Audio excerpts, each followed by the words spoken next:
everybody. Welcome to the show. I'm the Notorious B.I.V. and this is my boy Pauly G. Hey, that was very enthusiastic. Yeah. Well, I'm so happy. It's a Friday. We're doing the show. Dude, it's like 58 degrees outside. That's crazy. Last week we were having a snowstorm, right? Well, wasn't that just last week? Yeah, I mean, it was. Yeah. That's crazy. I mean, well, this is the crazy time of weather here in Utah. Yep. And but I mean, honestly, like last week was the first snow we even got this entire year, which is crazy. Yep. And it's good that the Winter Olympics weren't here. Right. Are they going to be any better in 10 years? I don't know. I would think they'd be worse, but I guess we'll see. We'll see. Yeah. So, it is. It's a beautiful sunny day. And that's great. February 27th. Yeah. Can you believe it's almost March? I know. We're marching towards March. All right. Okay. So we had we discussed this a little bit last week, but we have the conservative halftime show and the liberal halftime show now. You want to talk more about that? And this week we had the conservative State of the Union and the liberal State of the Union. And I'm like... We did? Yeah. So, well, I mean, there's the State of the Union. Yeah. And then there's like the rebuttal or whatever you call it. But that's normal, right? Is it? Well, normally I think whoever is in power has the State of the Union, and then the other party says, well, this is what we think. I think that's pretty... At least what I heard on the radio was that's a normal thing that they do. Okay. Yeah, I don't know. Maybe. I've never known that was the case until this year. Well, I mean, it was more, I think it feels like it was more publicized or something, but maybe not. Well, the halftime shows were being aired at the same time, right? Whereas this was, here's the State of the Union. And then afterwards, it was like, hey, here's what the Democrats are like, this is what we think's going on, right? Yeah. Okay. So it's not like you had to decide which one you were going to watch or something, yeah, right? That's true. Or like I had a teacher friend who was like switching back and forth between, who was the other guy? Well, it was Brad Bunny, and then... Oh, Bad Bunny and... Whoever the other guy was. Kid Rock. Was it Kid Rock? Yeah, it was a bunch of...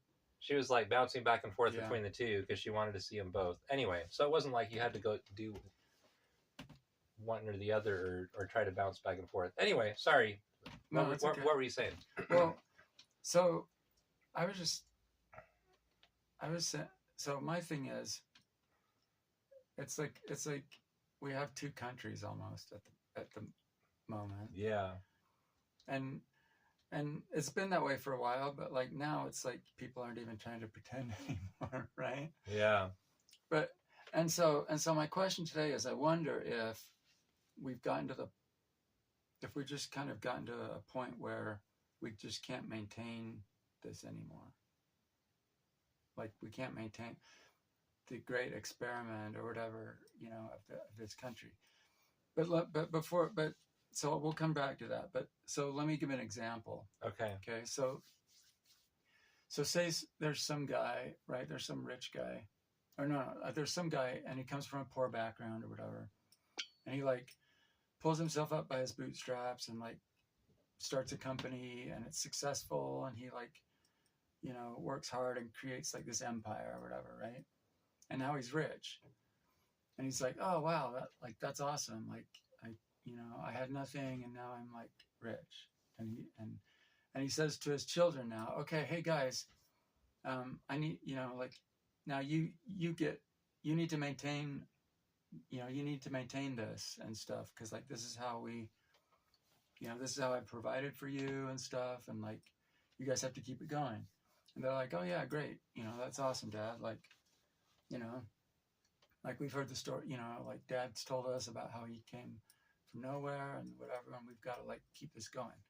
And the kids do like a pretty good job of like maintaining it, right? Mm-hmm. But then like the grandkids come along, and you know, they're like, yeah, we've heard the stories about granddad or whatever, but like, and they've grown up in wealth or whatever. They've never known poverty, and and like eventually, like it just starts to break down, right? At some point, like they just can't, like maybe it's the great grandkids or whatever, but like at some point it just, you know, like they can't maintain it.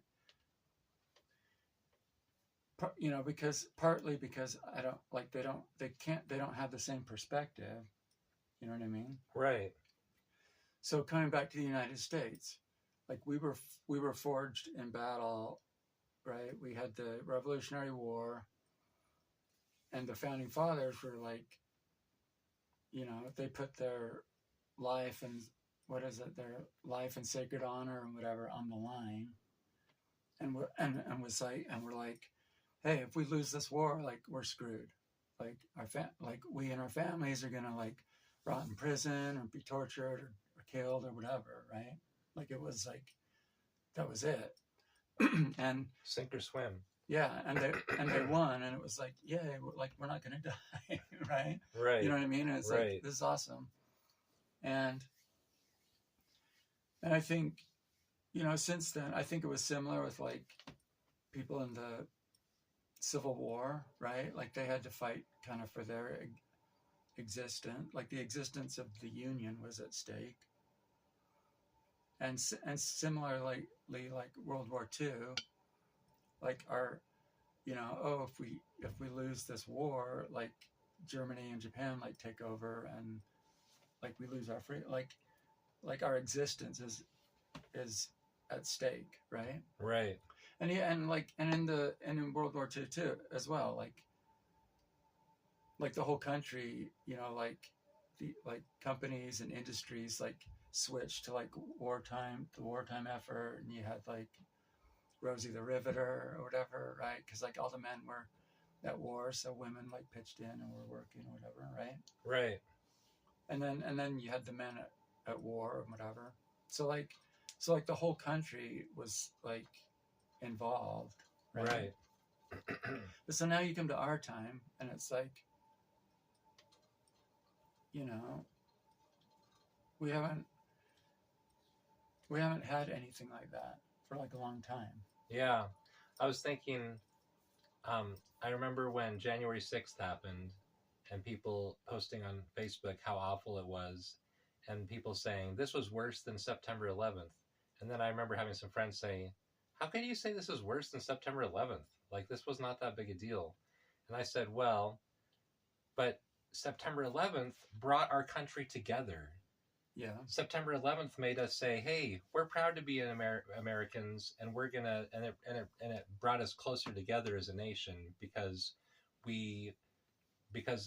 for somebody else from another country was attacking our country. Yeah. January 6th was dividing us apart. It was like our own people in our own country are going to our capital's nation and attacking the people in our country. Yeah. So from my perspective, that was more upsetting to me as a member of this country, because it's like people in our own country are killing oh, maybe not killing, people died, but it wasn't like they went in there and shot a bunch of people and killed them, but you know what I mean. Anyway, but even September 11th, was that I don't know, I think it did there was like maybe kind of a temporary, like, yeah, coming together, right? People flying the American flag and people being like, hey, proud to be an American. Now, flying the American flag and having like I just recently put a bumper sticker on my car that says God bless America, and my brother was like, wow, that makes me think that you're a Trump fan.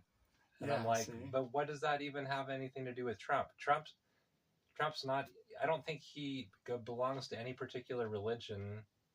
He doesn't talk about God and Christianity. Well, I don't know, maybe a little bit, but you know what I mean? Like, anyway, it just shows you how we've come so far. Now that's a divisive thing, right? Now that's a political thing. And like, it shouldn't be. It doesn't have anything to do with politics. Right. You know what I mean? Anyway. But I mean, Well, yeah, I mean, there are people that are like,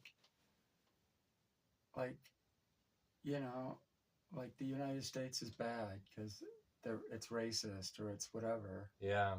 And there, but I mean, even people like me who are like, or like you, okay, you have a God Bless America sticker, or like me, I love my country, I love my freedom, I appreciate, the sacrifices my forefathers made. However, like that still is limited by my experience. Oh, totally, You know totally, what I mean? totally. Like I still I can't appreciate it the same way the founding fathers did, or the World War II veterans did. You know what I mean? Totally. Yeah, our parents and grandparents have a much different perspective on what it means to be proud to be an American because of the experiences that they've had. My kids are just like, I'm not proud to be an American. Our country's all screwed up.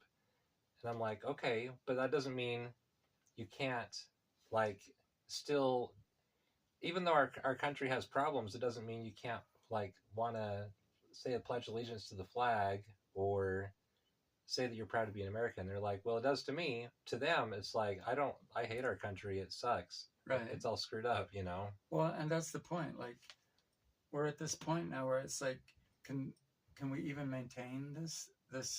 Yeah. Can we even carry this on at this point? Like, do we have the ability? Yeah. I mean, like we're just so far removed from everything that, I mean, like, every war since, the Iraq War or whatever, right? It's like, that didn't affect me at all. Right. Like, other than like, oh, look, this war's happening on the news and like stuff's happening and oh, we won or whatever. You know what I mean? Right. Like I know a couple of guys in addiction recovery I've met a couple of guys in addiction recovery meetings that were like veterans of that or something. And it's like, oh, okay, those guys were in the war or whatever. But like, other than that, like, I don't know anyone that served. No one in my family served. No one in my family died there. Right. It didn't affect my life at all. Right. You know what I mean? It was just this thing that happened like far away. Yep. And I mean, so I think I just wonder if we, like, I know we lack a certain perspective and it's just getting worse generation by generation. And it's like, do we even maintain this? You know what I mean? Like, I don't know. Yeah. I don't know if it, honestly, I feel like it will break down at some point unless, like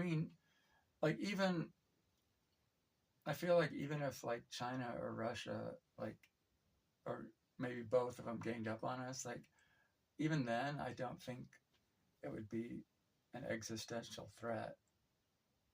Like, I don't think anything can really threaten us all that much at this point, unless it was like an alien invasion or something, right?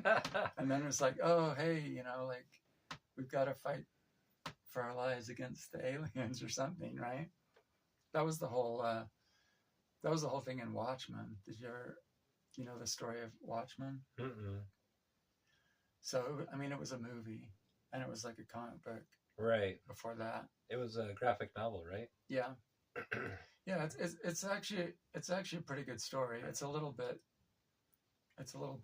crass. It's a little bit adult, whatever. But like, and I'm not spoiling anything because it's been around forever. But so like, basically, like there are these superheroes. They're like the next generation of superheroes. So like the superhero team, the Watchmen, like started out in like, the like World War II era or something, right? And now now it's like the second generation of Watchmen, and they're like, like there's this girl that's the Silk Spectre 2, because like her mom was the Silk Spectre or whatever, and now she's the Silk Spectre 2 or whatever. So like they're the next generation, but they've superheroes have been outlawed, basically. So Mm. they're all just kind of like they're not really superheroing anymore so much. They're all kind of retired and whatever. But it starts out like one of them, the comedian, gets like someone breaks into his house and like beats the crap out of him, and then like chucks him out the window Holy cow. of this high rise, and he dies. Oh my gosh. And so then Rorschach, he's like sort of this. He's like he's the only one that's still being a vigilante, because he's the only one that's active, because he's like this black and white guy. He sees everything as black and white. So Rorschach starts investigating, like, why did someone murder the comedian? And then he kind of gets the others like involved in it through that. And so, and basically what happens is like one of them, Ozymandias, he's come to the conclusion, and this is all set kind of like in the backdrop of this whole thing is like Russia and the United States are like ramping up and like getting closer to nuclear war or whatever. And so Ozymandias, so like in the 80s? Yeah, it's like in the 80s. Okay. But like and it's kind of like this alternate timeline where like President Nixon is still the president or whatever. He's serving his second term. I don't know, something like that. Okay. And so one of the heroes, Ozymandias, it turns out that he has decided the only way to stop Russia and the United States from going to war is by, like, he's gonna orchestrate this event where like millions, like a bunch of people die in New York, and it looks like this, like an alien attack, right? And he's gonna like make this thing happen, and that will like hopefully unite everyone, right? But all these people are gonna die. You know what I mean? But it'll be worth it. Not really. That's what he thinks. That's his thing, right? And so the ends justify the means. Yeah. So the rest of the heroes, like at the end, they're like, you know, there's like, I don't know, there's like three other heroes. There's like Silk Spectre and Owlman and Dr. Manhattan, and then Rorschach. And the other three are kind of like, oh, you know, they find out the plot or whatever, and they're like, and Ozymandias is like, look, this has to happen, right? And they're like, oh, well, yeah, I guess it has to happen, right? They don't like it, but they're like, yeah, you know, they're going to go along with that. But Rorschach's like, he's like the black and white guy. He's like, no, forget it.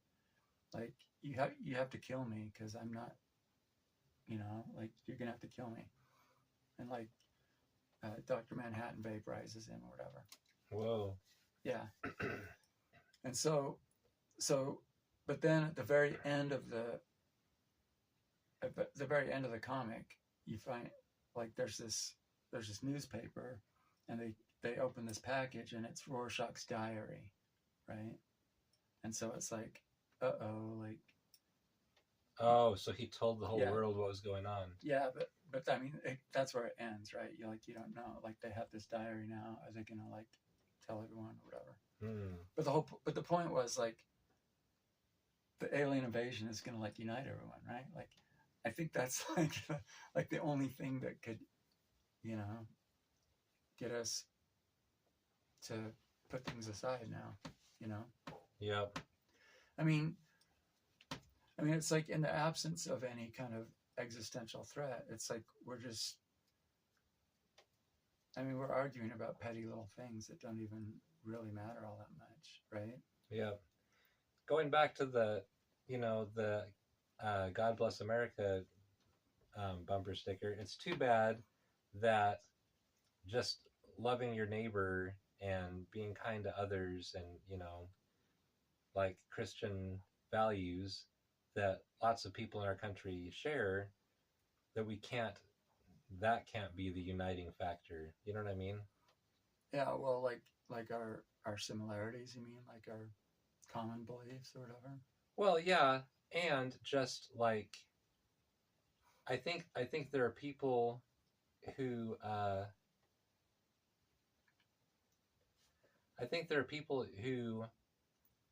maybe they go to church on Sunday and they say, they learn about being kind to others and loving others, but then they don't do that in real life, in social media. They hate people on the other side of the political spectrum, and they're really awful to them and think that they're a terrible enemy, that like they deserve to be, they deserve for people to be rude to them and say how awful and stupid they are. You know what I mean? Yeah. But it's not just religious people, though. No. Non-religious people are just... Yes, I agree. I'm just saying, I don't like when people like point at Christians and say, "Oh, well, you're hypocrites because blah blah blah," and it's like, well, at least we're trying to be good. Like, you're not even trying to be good. You're not even professing that you're going to be good, right? Like, well, and sometimes people who aren't religious are kinder than people who are religious. So I'm not saying... No, I know you're not. I'm not saying that religious people are the ones to blame. What I'm saying is it's too bad that can't be a unifier. I guess what I'm thinking of is, you're thinking like, in the future, what could actually unify us? And I think, well, if you're like us and you believe in Jesus, then that should be something that helps you to be kind to others and unites people. I go to church on Sunday with a bunch of different people who have different political opinions, but at church we're all kind and respectful to one another. You know what I mean? Just like you and I are. Yeah. So, and I think it does bring some people together, but not enough people, right? I guess I'm just thinking about like what our church leaders say about like being peacemakers, and how, and that's what our world needs right now. So yeah, but historically, like, well, first of all, seems like people are getting less and less religious. So even if that could be a unifying thing, it's like there aren't as many people who are religious anyway. Yeah. And historically, it seems like the only thing that unifies people is some threat, Yeah. Unfortunately. Sometimes you have to hit rock bottom. Yeah. In order to make progress. Yeah. So, I mean, I'm not worried necessarily. It's just kind of sad, but yeah. But I know that, like, we're in God's hands. Everything's fine. Everything's going according to His plan. But I just wonder if, like, our country will break up here at some point, Yeah. Fall apart. That'd be sad. That would be sad. But I think, considering all that we've gone through, because I know people were worried about civil war,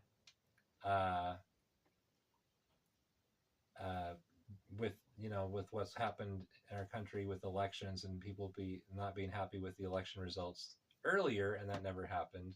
So hopefully, I don't know. Well, I mean, it hasn't happened yet. Things seem like they just keep getting worse, though. Mm-hmm. Like, unprecedented things keep happening over and over again. So it's just like, well, who knows? Maybe you don't know what's going to happen, huh? Yeah. But anyway, we can still hope, right? All right. On that cheery note. Yeah. On that cheery note, we will see you all in the next video. And if you leave us a comment if you think that, what do you think is going to happen? Anyway, we'll see you all in the next video. Thank you for watching. See you next time. Take care.